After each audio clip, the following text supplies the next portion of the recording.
Imagine being responsible for the most fragile creature on Earth. No hospitals, no diapers, no medicine, no electricity, no safe house.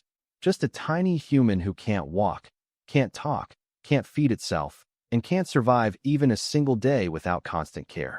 Yet somehow, long before modern technology existed, our ancestors managed to raise generation after generation of children.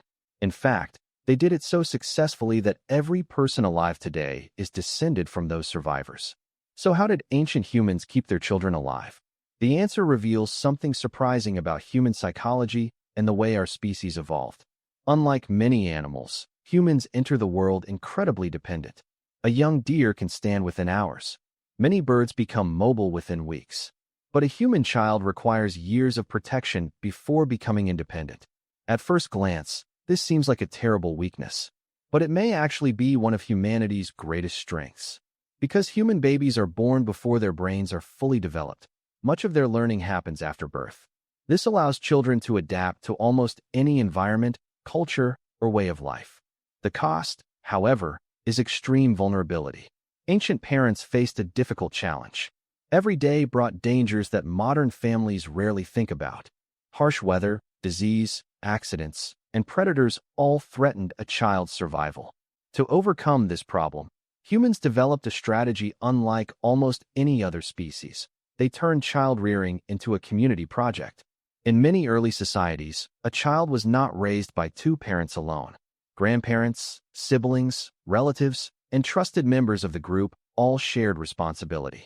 Children were constantly surrounded by people watching, carrying, teaching, and protecting them.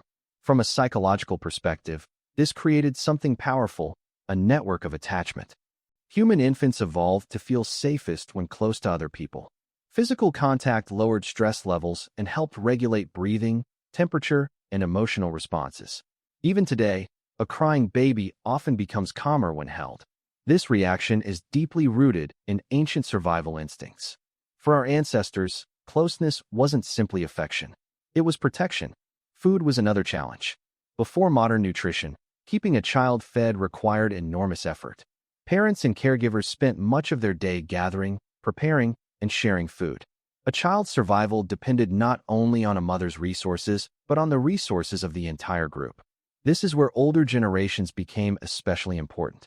Many researchers believe grandparents played a crucial role in human success. Older adults possessed valuable knowledge about food, danger, weather patterns, and survival skills. By helping care for younger generations, they increased the chances that their family line would continue. In many ways, human civilization was built on this exchange between generations. Knowledge flowed from old to young. Protection flowed from strong to weak. Care flowed from many people toward a single child. Perhaps the most fascinating lesson is what this reveals about human nature. We often imagine survival as an individual achievement, but our history tells a different story.